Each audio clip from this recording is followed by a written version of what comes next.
महीने के अंदर अंदर इसका समाधान करवा दो। अगला प्रश्न है श्री कालीचरण सराफ। प्रश्न संख्या 176। माननीय मंत्री जी। माननीय अध्यक्ष महोदय, खंड 1 पूर्ववर्ती सरकार के समय RMSCL द्वारा डायलिसिस मशीनें व एनीमिया कार्ड महंगे दामों पर नहीं खरीदे गए हैं। डायलिसिस मशीन व RO सिस्टम दिनांक 18/4/23 को खुली निविदा के माध्यम से टर्न की आधार पर 364 डायलिसिस मशीन व 182 RO सिस्टम हेतु निविदा आमंत्रित की गई। RTPP एक्ट 2012 व RTPP रूल्स 2013 के नियमों की अनुपालना सुनिश्चित करते हुए उपकरणों के क्रय से पूर्व उपकरणों की दरों का बाजार सर्वे करवाने के पश्चात दरें औचित्यपूर्ण पाए जाने के पश्चात दिनांक 4/10/2023 को LOA जारी किया गया। एनीमिया कार्ड, जिसे सिकल सेल कार्ड कहते हैं, दिनांक 27/9/2023 को खुली निविदा के माध्यम से 35 लाख सिकल सेल कार्ड हेतु निविदा आमंत्रित की गई। RTPP एक्ट 2012 व RTPP रूल्स 2013 के नियमों की अनुपालना सुनिश्चित करते हुए उपकरणों के क्रय से पूर्व उपकरणों की दरों का बाजार सर्वे करवाने के पश्चात दरें औचित्यपूर्ण पाए जाने के पश्चात दिनांक 11/12/2023 को LOA जारी किया गया। खंड 2। जी हाँ, खरीदे गए उपकरणों की तकनीकी समिति द्वारा भौतिक परीक्षण डेमो के माध्यम से उपकरणों की जांच करवाई गई एवं उपकरणों में किसी भी प्रकार की किसी कमी नहीं पाई गई। जांच में कोई भी अधिकारी दोषी नहीं पाया गया। माननीय अध्यक्ष महोदय, ये अधिकारियों ने आपको जवाब लिख के दे दिया और आपने इसको पढ़ दिया। ये बिल्कुल गलत जवाब है।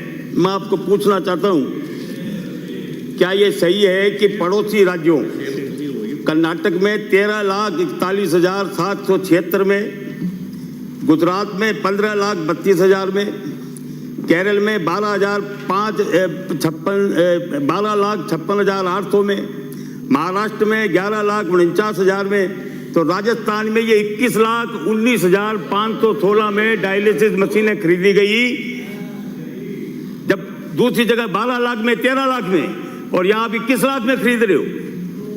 और फिर आप कह रहे हो कि दाम बिल्कुल सही है।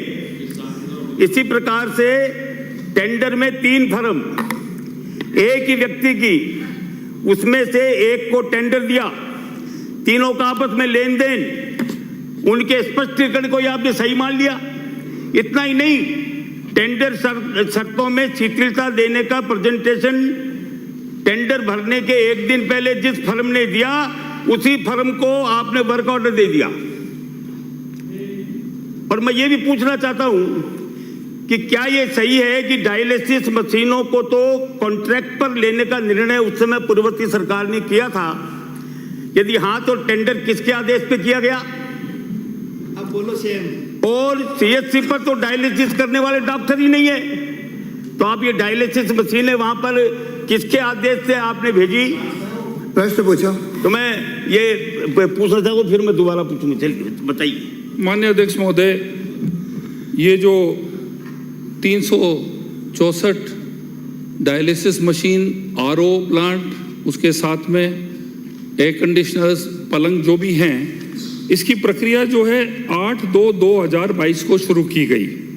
पहला बिड जो है, जो निविदा है, वो 8/2/2022 को हुई। उसमें कोई भी बिडर नहीं सही पाया गया, सबको टेक्निकली इनको डिस्क्वालीफाई किया गया।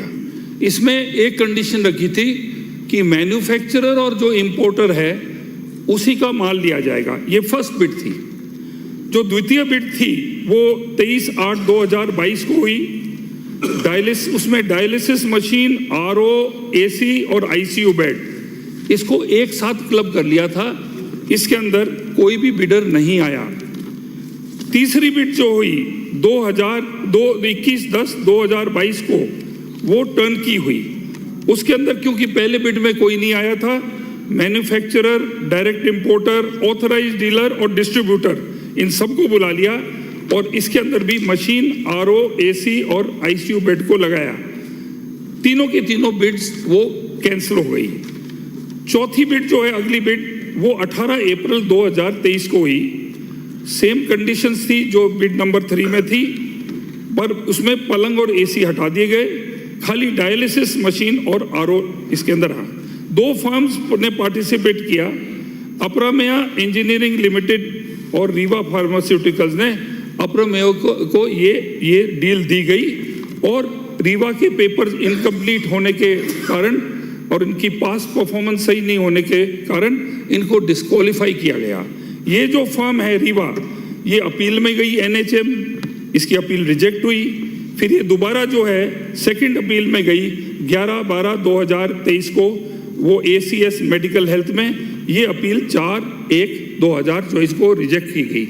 ये जो जितने भी तथ्य है मुझे डिपार्टमेंट से ये प्राप्त हुए, जितने भी मैंने आपको बताया। माननीय मंत्री जी जो हैं, सदस्य जो हैं, ये हमारे one of the senior most हमारे एमएलएस भी हैं और आप स्वास्थ्य विभाग के मंत्री भी रह गए हैं। एक जो आपने इशू बोला था कि ये वेरिएबल्स क्यों हैं, दूसरे स्टेट में और हमारे स्टेट के अंदर वेरिएबल्स क्यों हैं, इसके 3-4 कारण हो सकते हैं। एक तो क्या है कि किसी स्टेट ने 2022 में टेंडरिंग की है, किसी ने 2024 में की है, तो कौन सा कितना समय बीत गया, इन्फ्लेशन किया हुआ, प्रथम तो ये है। दूसरा, अगर मशीन्स जो हैं उसमें इंपोर्टेड पार्ट्स हैं तो क्या होता है कि फॉरेन एक्सचेंज जो है, फॉरेन एक्सचेंज का रेट क्या है, फॉरेन एक्सचेंज जो है डॉलर महंगा होता जा रहा है, पाउंड महंगा होता रह रहा है, तो वो जो एक फर्क था वो एक दूसरा फर्क है। तीसरा क्या है कि मशीन्स हर स्टेट में जो गई है वो एग्जैक्ट मशीन नहीं गई है, कोई मशीन्स के अंदर कुछ ज़्यादा नॉर्म्स है, कोई में कम है, ये तीसरा कारण हो सकता है। चौथा कारण जो है, एक कोई मैन्युफैक्चरर जो है वो मशीन देता है, कोई लेता है 1 साल की एएमसी, दूसरा लेता है 3 साल की एएमसी, इसमें भी फर्क आता है। गारंटी पीरियड भी लोग अलग अलग देते हैं, उसमें भी प्राइस में फर्क आता है और टर्न की प्रोजेक्ट और नॉन टर्न की में भी फर्क आता है। माननीय अध्यक्ष महोदय, मैं तो इतना ही कहना चाहता हूं कि आपने जो सरकार जो डिपार्टमेंट ने दिया वो आपने जवाब दे दिया, पर इसमें मैं ये आपको ये भी पूछना चाहता हूं कि क्या ये सही है कि RMSCL के खरीद में हुई गड़बड़ी की जांच अपने ही अफसरों के द्वारा उन्होंने करवा दी और ये लिपापोती कर ली। अब क्या मैं ये पूछना चाहता हूं कि क्या आप कोई ACS स्तर के जो स्वास्थ्य सचिव है अपनी ACS, उसके माध्यम से इसकी उच्च स्तरीय जांच करवाएंगे और उच्च स्तरीय जांच करवा के यदि वो दोषी पाए जाते हैं, इसमें जो अधिकारी जो मिली भगत है उनके खिलाफ क्या आप एक्शन करेंगे, ये बताइए। माननीय मंत्री जी।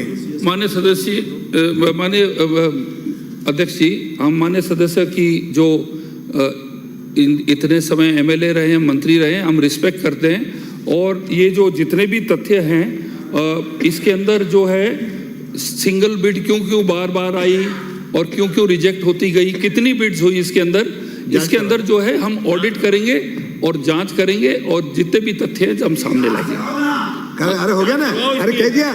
माननीय अगला प्रश्न तो कर रहे हैं, माननीय सदस्य तो जांच कर रहे हैं ना, सदस्य तो जांच कर रहे हैं सदस्य। माननीय डोटासरा जी, हर प्रश्न पे खड़े रहना नहीं, या तो विपक्ष नेता खड़ा होगा। प्रश्नकाल में किसी को अनुमति नहीं है, प्रश्नकाल में नहीं है, प्रश्नकाल आप राजो ऐसे ही होगा, यहाँ पे सदन में ऐसे ही होगा, नहीं तो मुझे कार्रवाई करनी पड़ेगी। माननीय अध्यक्ष महोदय, एक दूसरा प्रश्न आया, खड़े हो गए। माननीय अध्यक्ष महोदय, भैया आपका काम नहीं है, मेरा काम है। अध्यक्ष महोदय, कोई राइट नहीं है, राइट क्या विपक्ष नेता को है, आपको नहीं है, आपको खड़े होने का अधिकार नहीं है, बिल्कुल नहीं है, बिल्कुल नहीं है, बिल्कुल नहीं है, बिल्कुल नहीं है। इनके कोई अंकित नहीं हो, आगे से कभी कुछ भी बोले अंकित नहीं हो, अंकित नहीं होगा। माननीय अध्यक्ष महोदय, एक सेकंड। माननीय अध्यक्ष महोदय, कोई ऑब्जेक्शन आएगा, कोई कंप्लेंट्स आएगी, आपत्ति आएगी, जब भी जांच की जाएगी। ठीक है। और आपत्ति आई है तो जांच करेंगे। चलिए। माननीय सदस्य सीनियर सदस्य हैं। अगला प्रश्न है श्री उदयलाल भटाना। प्रश्न नंबर 100